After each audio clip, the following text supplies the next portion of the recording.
Bismillahirrahmanirrahim. Assalamualaikum warahmatullahi wabarakatuh.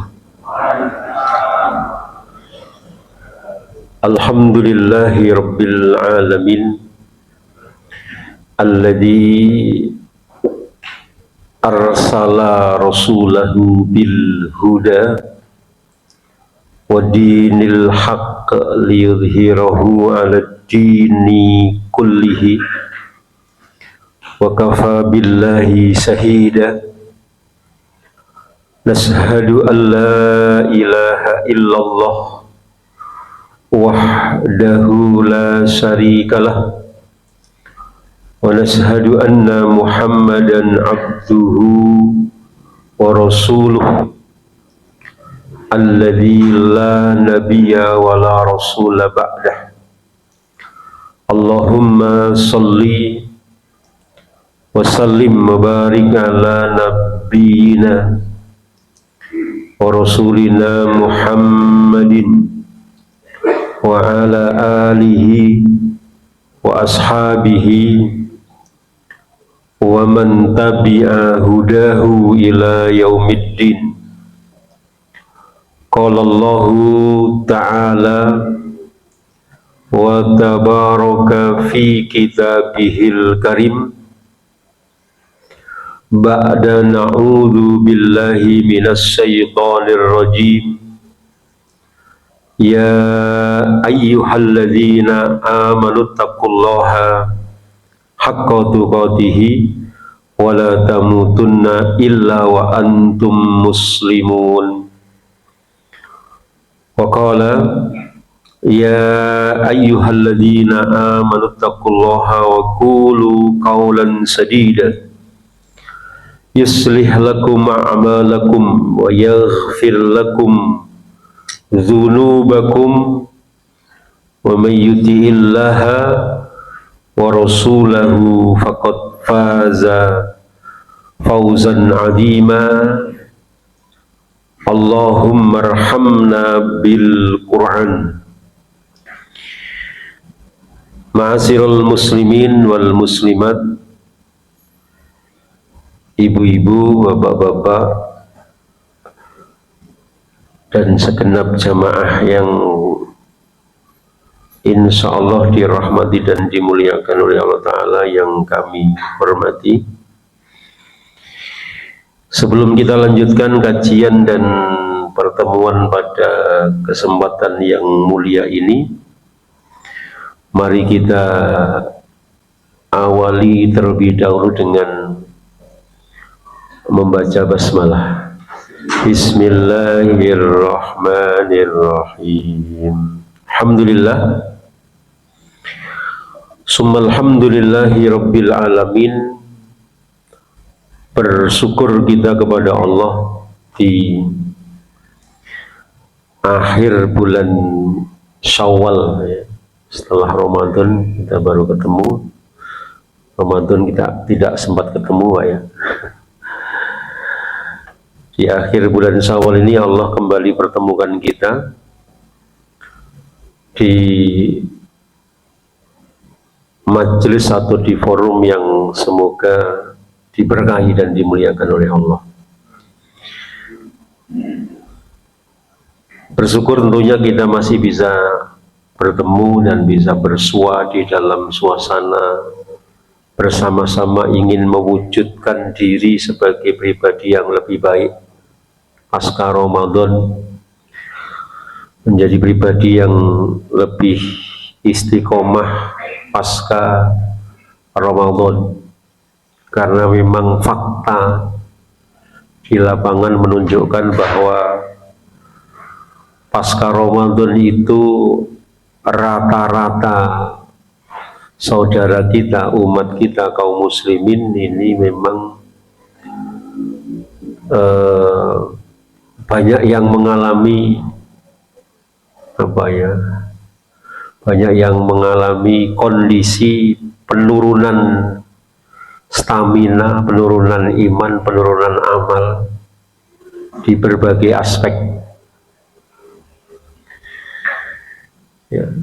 Jadi kalau digambarkan tuh Ramadan itu puncak. Nah, setelah Syawal itu ada yang mulai menurun, ada yang anjlok, menurun tidak langsung menjelek gitu.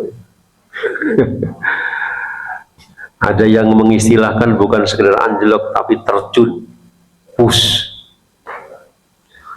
Nah, apalagi terjun bebas. Pilih pulih koyo padatan Bali uni-uni, jadi kembali seperti sedia kala, karena sedia kalanya nggak ke masjid. Itu terjadi, Pak, ya. Maka amal itu bukan sesuatu yang sulit untuk kita lakukan. Yang sulit dari sebuah amal itu adalah menjaga keikhlasan dan keistiqomahan. Ngelakoni ini insya Allah gampang,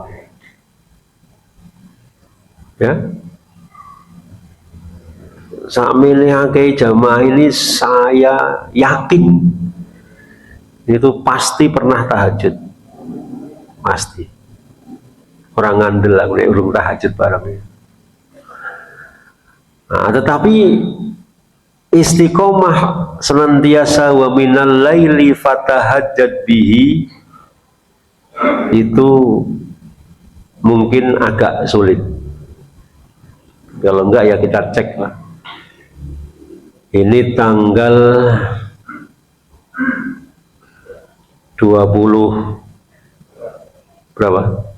3. Tanggal 23 Syawal. Kalau Masainya baru tanggal 21. Besok 22. Besok 22. Nanti baru tanggal 21. Kalau Syawal sudah masuk 23. Tapi besok 22 Masainya, ya. Sama. 23 hari ini kira-kira kita pernah nggak lowong nggak tahajud? Sering. Jadi yang saya katakan, beramal itu nggak susah. Yang lebih susah adalah menjaga keikhlasan dan keistiqomahan. Maka istiqomah itu bukan perkara yang sederhana. Buktinya Allah memberikan apresiasi berupa jannah. Ora sembarangan, tidak kaleng-kaleng istilahnya. Innal ladzina qalu rabbunallah tsumma istaqamu tatanazzalu alaihimul malaikah ala takhafu wa la tahzanu wa absiru bil jannati allati kuntum tu'adun.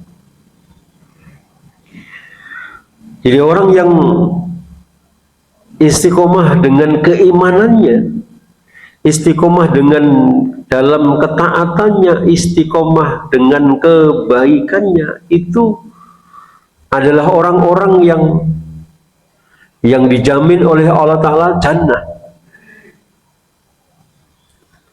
Maka indikator di dunianya satu, dia tidak merasa takut terkait dengan perkara-perkara duniawi.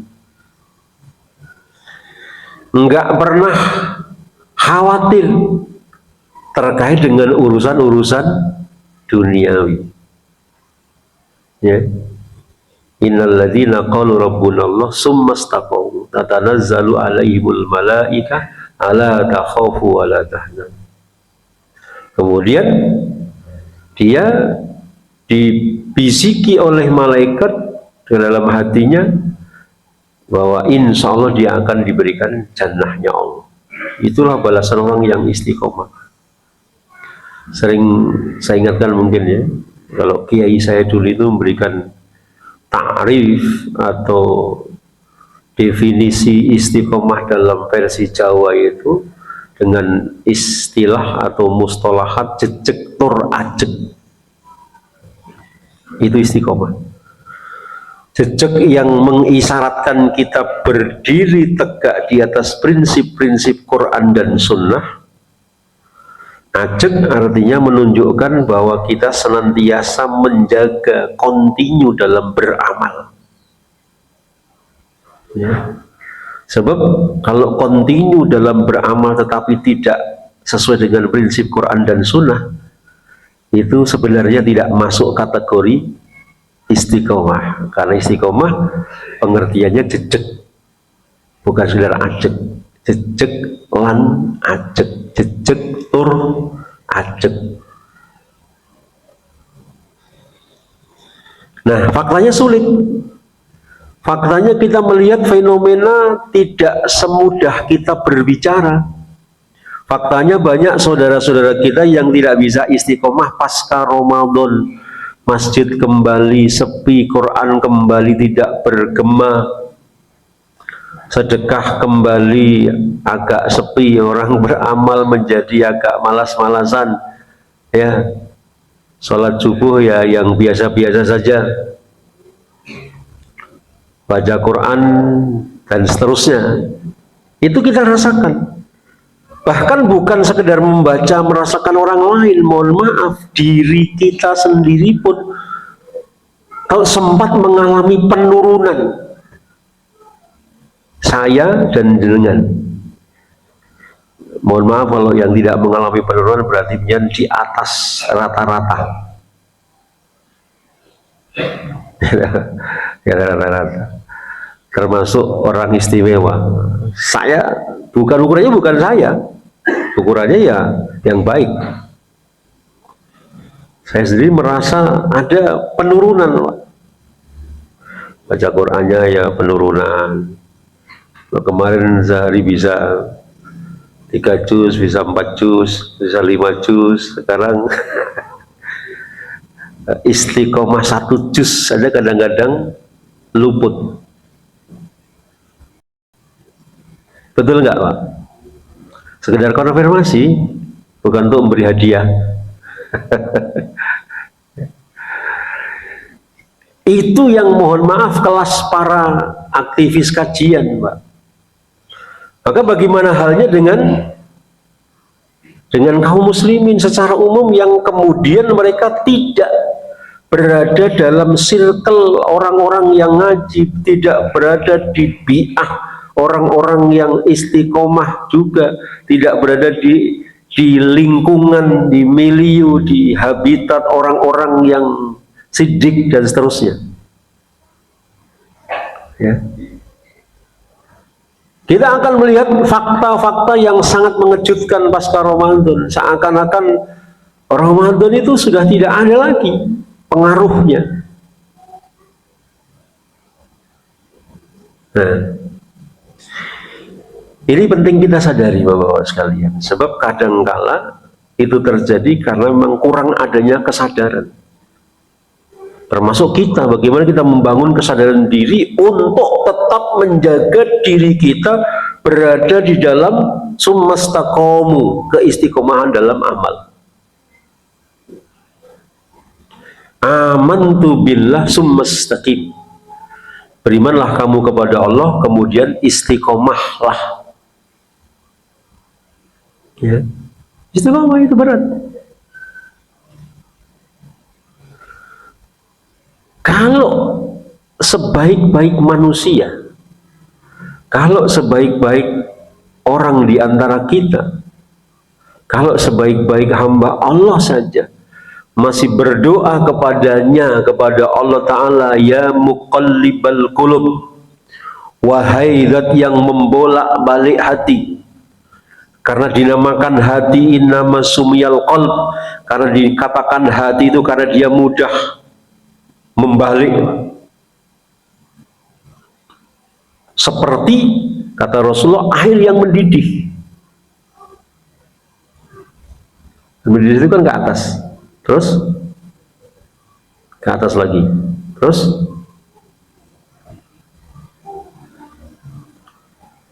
hati manusia itu seperti itu, Pak. Inilah kenapa dikatakan al-qalb, karena mudah membalik. nek awake dhewe nggon majelis rembug swarga koyo-koyo wae Allah pengen mlebu swarga. Ketika kita bicarakan tentang neraka nar, ya Allah kita rasanya takut luar biasa dengan nerakanya Allah. Keluar dari masjid, surga dan neraka sudah hilang. Karena kita kembali lihat sinetron, kita lihat kembali apapun yang terkait dengan glamor dunia.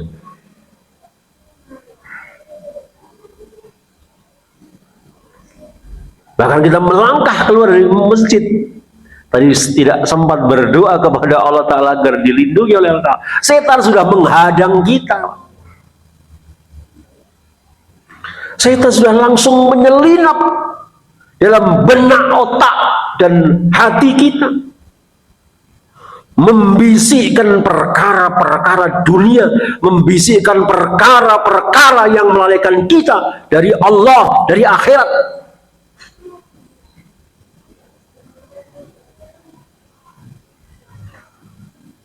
Kalau kita tidak meminta penjagaan dari Allah Subhanahu wa Ta'ala, siapa yang akan menjaga kita? Siapa yang akan melindungi kita?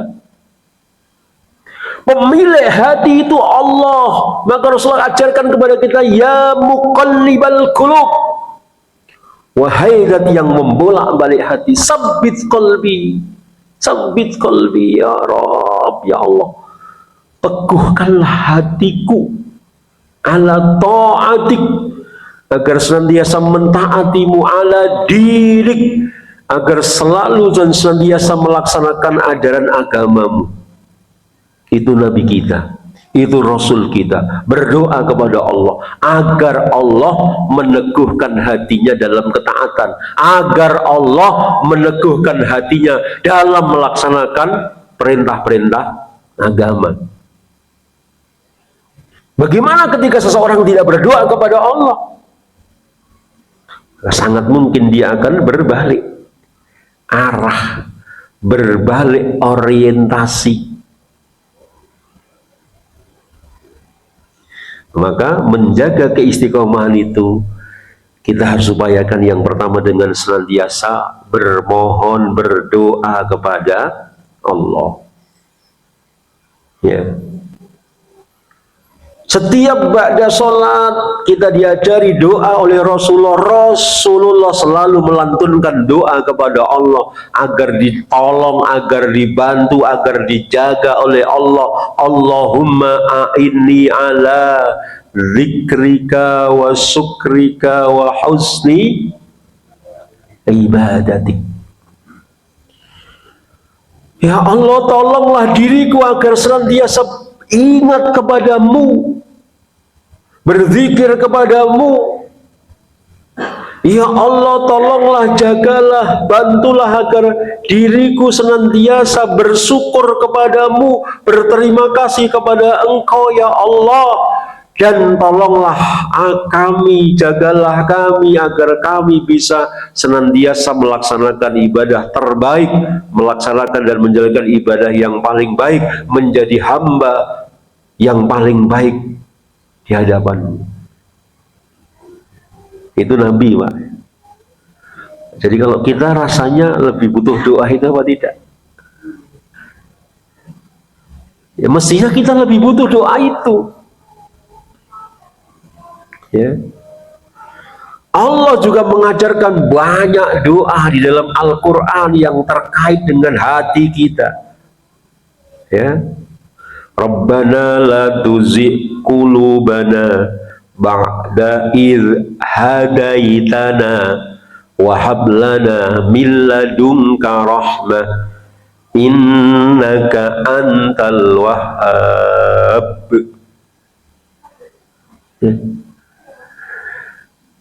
Ya Rabb kami, ya Allah, janganlah Engkau jadikan hati kami condong kepada kemaksiatan, condong kepada kemungkaran, condong kepada kebatilan, condong kepada kekufuran, condong kepada sesuatu yang di luar Islam.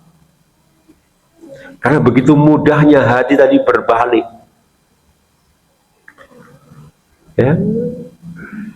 Selalu saja ada peluang, selalu saja ada potensi hati kita condong kepada perkara-perkara dunia dan melalaikan akhirat. Kalau ada yang sempat nginjen status saya insya Allah selalu berusaha untuk membuat status karena orang suka iseng buka status. Ya kan? Biar ketika buka status isengnya itu ketemunya status yang kira-kira berikan manfaat, begitulah kira-kira. Saya insya Allah berusaha menghindari bikin status foto ayam goreng gitu, pamer. Ukur dijajak gitu dari foto. Insya Allah saya hindari itu. Kecuali ayam goreng untuk Gaza gitu saya foto, Pak. Kalau enggak saya foto. Ya. Saya buat status, mungkin sudah kemarin, saya lupa. Ada orang, ya, dengan alasan mencari rizki, ya, tapi dia meninggalkan sang pemberi rizki. Ingin mencari rizki, tapi dia meninggalkan yang memberikan rizki. Siapa? Allah. Ada nggak orang yang seperti itu, Pak? Karena alasan mencari rizki, alasan golek duit, alasan bisnis, alasan kerja, alasan macam-macam. Urusannya golek duit, urusannya golek dunia. Ning nglalek ninggal ke sing gawe dunya. Ada nggak yang seperti itu, Pak? Jangan-jangan nggak ada. Atau jangan-jangan ada semua. Orang ingin mencari dunia, mencari rizki, tetapi meninggalkan yang memberi rizki. Aneh enggak? Halo? Aneh enggak, Pak? Aneh bin ajaib. Tapi terjadi apa tidak? Terjadi. Buat saya itu kok ini pora lagi saya nggak tahu.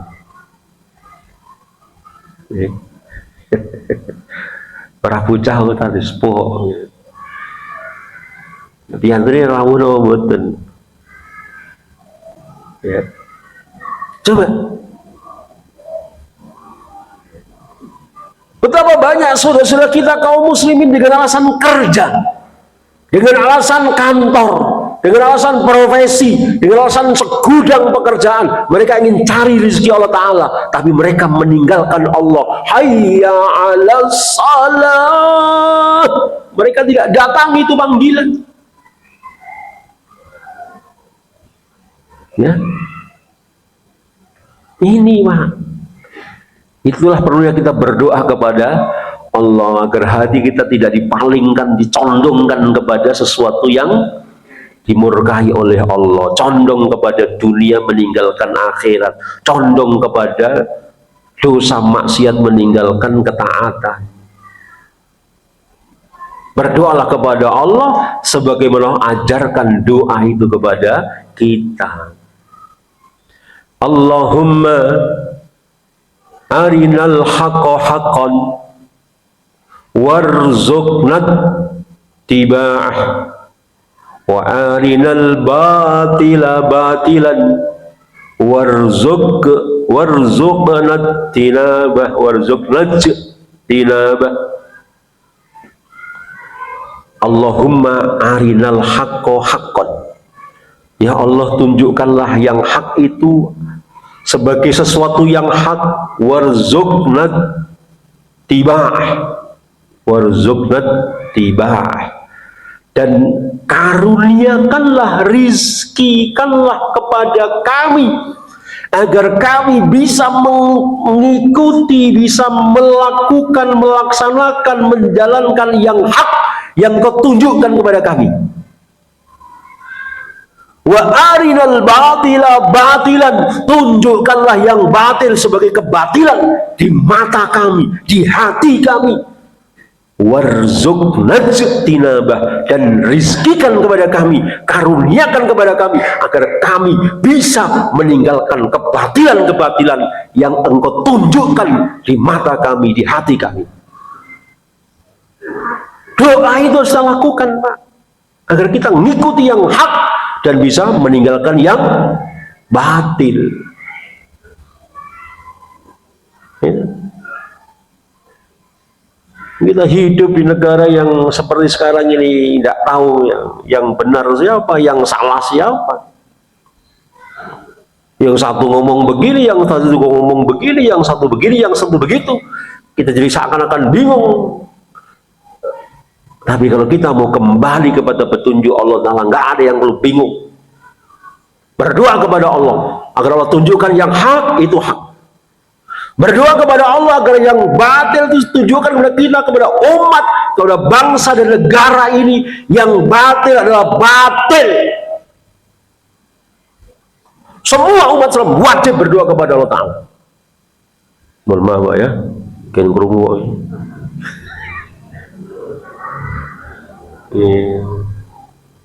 Kekek doran donga wae, awake nganti ora ngerti sing elek, sing ndi, sing becik, sing ndi ngono, ora donga wae lali. Donga itu penting Pak, sekalipun tidak dikabulkan secara langsung di dunia. Tetep donga. Ojo kesel dadi wong bener, ojo leren dadi wong becik. Paham tum Pak? Pak John, ojo kesel dadi wong bener, ojo leren dadi wong becik. Sudah paham? Paham nah, itu aja lah. Jawab semua urusan kene. Ya. Kadang-kadang kita merasa karena doa kita nggak dikabulkan, kita mandek berdoa. Ya, Pak, orang tua punya anak itu kadang-kadang mendapat manfaat itu setelah orang tua itu meninggal. Itu banyak terjadi, Pak. Doa-doa orang tua, ayah ibundanya dikabulkan oleh Allah. Setelah yang berdoa yang bersangkutan meninggal, baru doanya terkabul, anaknya jadi anak soleh.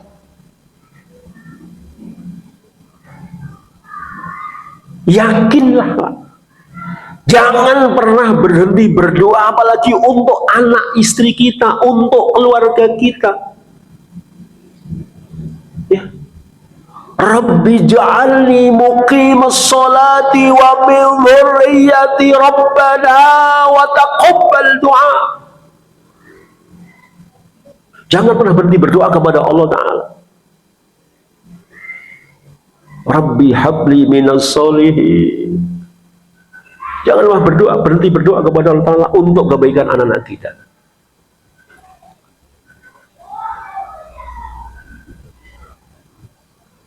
Rabbana hab lana min azwajina wa min dzurriyyatina.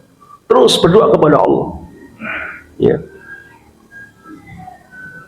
Ya. Karena mungkin hari ini anak kita masih oleng. Tapi doa itu memang sengaja Allah kabulkan nanti, kelak, besok, dan seterusnya. Kita tidak tahu. Intinya kita tidak boleh berhenti berdoa kepada Allah. Jangan lelah berdoa. Tetaplah berdoa kepada Allah. Bukankah sholat, ibadah-ibadah kita itu doa di dalamnya, doa semua. Kita umroh, kita haji, ya, kita safar itu doa kita.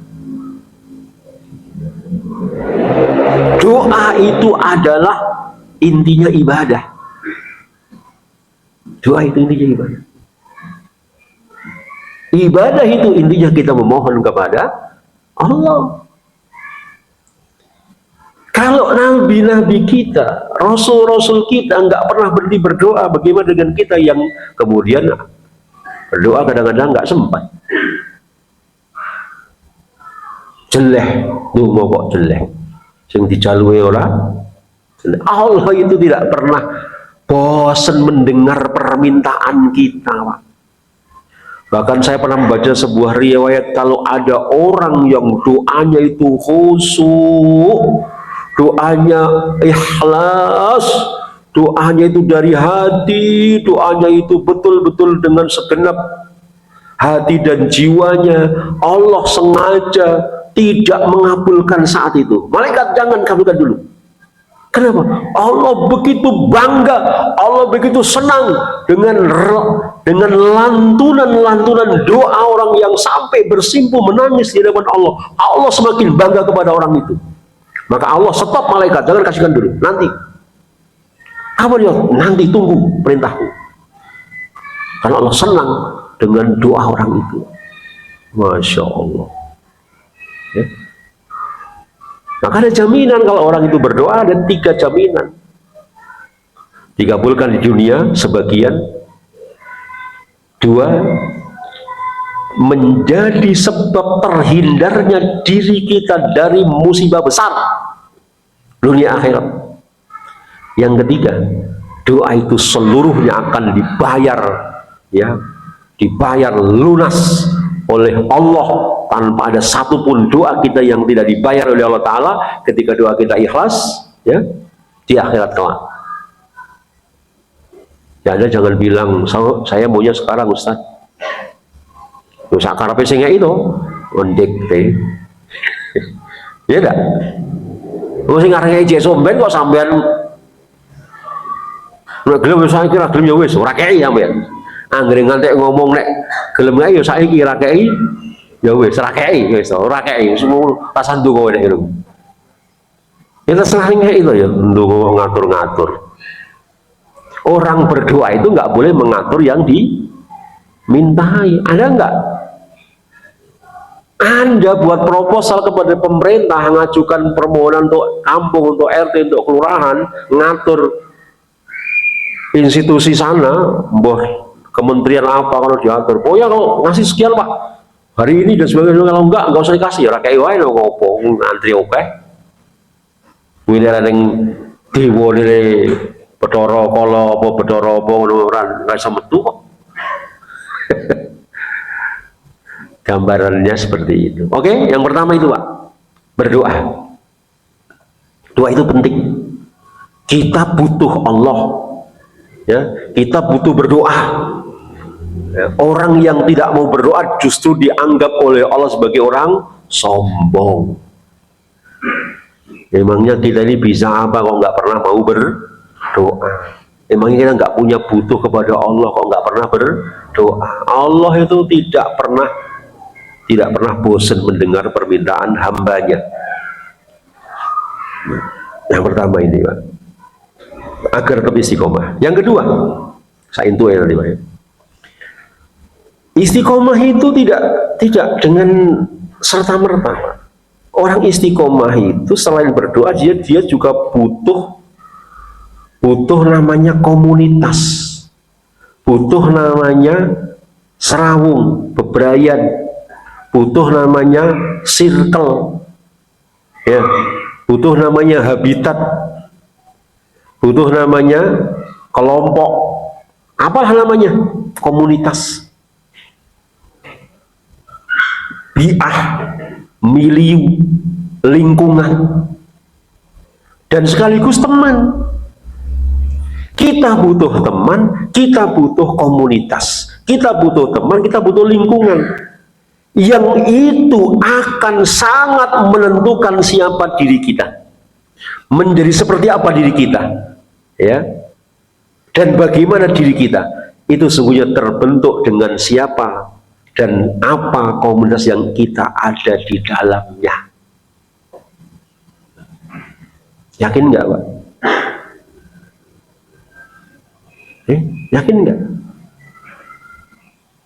Kalau antum tidak yakin, Rasulullah meyakinkan, al-mar'u ala dini khalilihi. Kata Rasul, seseorang itu agamanya ya seperti apa, agamanya kayak apa, perilaku agamanya seperti apa, itu sangat dipengaruhi oleh kawan-kawan dekatnya, teman-teman dekatnya. Ya, sangat dipengaruhi oleh lingkungan di mana dia berada. Karena lingkungan itu yang akan membentuk dirinya. Itu ya. Itulah kenapa kita perlu memilih teman. yang bisa memberikan inspirasi, motivasi, edukasi kepada kita tentang akhirat. Kita butuh teman yang bisa mengingatkan kita manakala kita lupa. Kita butuh teman yang bisa mengembalikan arah hidup kita manakala terjadi pembelokan orientasi hidup.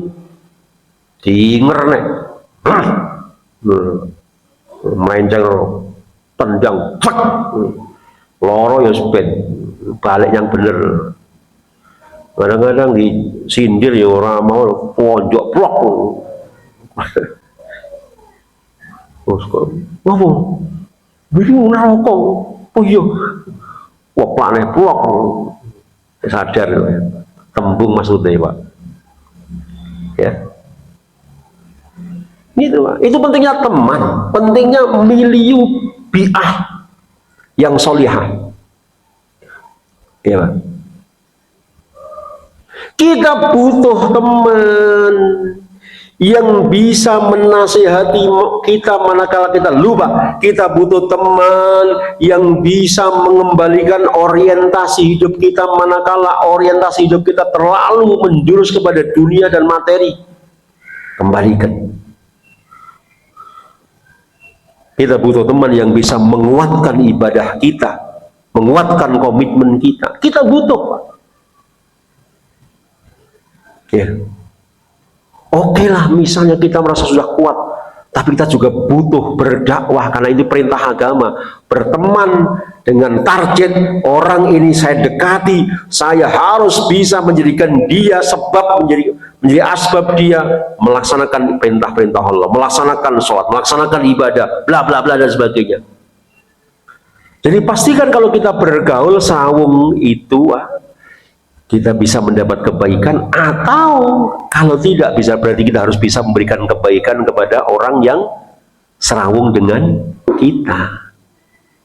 Tidak boleh di luar itu, Pak. Kita mendapat kebaikan dari dia atau dia mendapatkan kebaikan dari diri kita. Titik, seperti itu, Pak. Itulah mengapa harus berkawan dengan orang baik. Kalau tidak, maka kita adalah kawan baik bagi orang itu.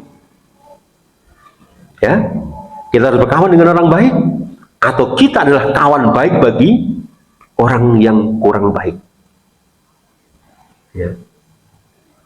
Berkawanlah dengan orang yang bisa kita jadikan sebagai panutan, atau berkawanlah kepada orang yang mau menjadikan kita sebagai panutan karena kita berada di atas jalan yang benar. Tidak boleh keluar dari dua pilihan itu. Karena almar'u 'ala dini khalili. Ya. Falyandur, kata Rasul, lihat siapa orang yang dijadikan dia sebagai teman akrabnya. Ya. Rasulullah menggambarkan bahwa berkawan dengan orang baik itu, Pak, berada dalam komunitas yang baik, komunitas orang yang mau membela, menegakkan Islam dan membela kaum muslimin. Ya. Kalau Anda berkawan dengan Donald Trump, ya tetap saja dia akan naikkan tarif, Pak, sampai 32%. Ini adalah pertanda sesungguhnya ekonomi global, khususnya Amerika, sedang kolab, sedang gonjang ganjing, Pak. Piye carane golek dana saake-ake. Tapi rakyat Amerika sendiri sengsara. Lebih dari 150 kota di Amerika protes kepada Donald Trump. Ya. Saya tidak tahu apakah ini memang gejala terjadinya resesi dunia. Karena rakyat di Amerika yang pedalaman sudah lebih menderita daripada rakyat Indonesia. Karena uang mereka sudah habis untuk biaya perang dengan Ukraina. Dan juga habis untuk pemulihan kota-kota mereka yang dihancur luluh lantakkan oleh Allah, seperti Los Angeles, yang kata para pakar butuh 50 tahun untuk melakukan recovery atau revitalisasi kota Los Angeles. Dahsyat enggak Pak? Maka hari Donald Trump sedang bingung, ya. Akhirnya dampaknya Indonesia ini juga kena. Tidak tahu nanti seperti apa. Kembalinya kepada itu rumus global, Pak. Kita punya rumus dari Allah. Udah mau naik tarifnya 32%, mau naik tarifnya berapa persen, mau apa, nggak peduli. Yang penting orang Indonesia mari menjadi orang yang bertakwa kepada Allah. Ada solusi dari Allah Ta'ala, caranya Allah Ta'ala. Harus yakin, ada solusi. Ada rizki yang tidak pernah kita sangka, tidak pernah kita duga. Jangan hanya mengandalkan teori ekonomi global. Itu teori manusia, terlalu lemah sandaran itu. Ya, kembali kepada pentingnya kita berkawan dengan orang baik. Berkawan dengan orang baik itu, kata Rasul, seperti kita duduk bersama dengan penjual minyak wangi. 1 jam Anda duduk bersama dengan penjual minyak wangi, baju Anda otomatis sudah walau seharian. Ya, ikut jualin nanti ya Pak ya, dikasih hadiah ya, sak botol wangi kita Pak. Kita bisa menghirup bau wangi, tangan kita jabat tangan wangi, baju kita bisa wangi ya. Karena apa? Kita duduk bersama penjual minyak wangi. Kalau kita duduk dengan orang soleh, ahli ibadah, ahli zuhud, ahli takwa, ahlu takwa wal maghfirah, kita duduk dengan orang yang ahli syukur, ahli sabar, kita duduk dengan orang yang ahlul akhirah, ya, ahlul Quran, kita duduk dengan orang-orang baik, intinya kita akan ikut jadi orang baik. Coba Bapak, jangan duduk dengan orang yang tidak baik, ngobrol ngalor ngidul hal-hal yang ngaco, masalah dunia ini, masalah ini, masalah ini, masalah wanita, masalah bojo loro, masalah bojo siji ra bopen iki bojo loro. Ini bukan para boleh dan tidaknya ya. Ya. Masalah dunia kira-kira terpengaruh nggak Pak? Apalagi sih ngajak rembukan orang yang rada mentereng ekonominya, penjenengan dijak ngobrol sana sini, ditraktir, dijak healing halan-halan, diposi, wah ya sholat sampai pamit sholat rawani, ya Pak, diposi kok, udah nulut mukti kok harap ngatur, ya. Akhirnya sholat telat, akhirnya sholat jamaah, akhirnya sholat barang, akhirnya hilang. Makanya berkawan tuh hati-hati, pilih komunitas, pilih lingkungan, pilih bi'ah yang solihah. Sekarang banyak komunitas-komunitas, kalau kita nggak hati-hati. Ya. Saya punya komunitas breaker muslim. Breaker bukan biker, break. Dulu ada Pak Parno di sini, Pak Kepala Desa, ikut pemuda saya. Manfaatnya banyak Pak, kita nge-break tapi khusus, di frekuensi yang khusus apa, belajar agama, diskusi agama. Yang aku debat barang, jalan barang, kadang-kadang ya untuk mutung barang ya enak ini. Tidak apa-apa, tapi kan konteksnya bicara agama. Akhirnya kita kopdar, kopi darat, pengajian darat, ya. Akhirnya tersibuk sampai saya bisa mempengaruhi sebuah wilayah di Jatisrono sana Pak, Kecamatan Jatisrono kiri. Komunitas mereka itu dulu ada yang Hizbut Tahrir, yang Laskar Jihad, ada yang Jamaah Tabligh, ada yang beberapa Salafi dan sebagainya, itu kumpul dengan saya membentuk yayasan namanya Rumpun Muslim. Mereka sadar ini adalah kelompok orang-orang dari berbagai latar belakang. Buat yayasan Rumpun Muslim, menyatukan Saya inisiasi sampai sekarang saya masih komunikasi. Saya pandu dirikan yayasan, dirikan SDIT, TKIT, sekarang punya SMPIT. Kemudian sudah ribuan, masya Allah. Ada manfaatnya. Itu perlunya komunitas yang baik. Ya. Sampai sekarang juga masih ada manfaatnya. Ya. Jadi pilih komunitas yang baik. Jangan sembarang komunitas kita masuki. Ya. Grup mancing mania, walah, aku nek wong mancing aku rada ora patek anu. Ora patek madhe nek aku lho, tapi ya terserah sampean. Mesti sangune udut, sangu wah sewengi-wengi. Ora entuk iwak nggo ngapusi bojone tuku ning wis kehilangan raga di sana waktu lah kesel nyantuk ngono itu seneng aku gumun aku pilih aku saya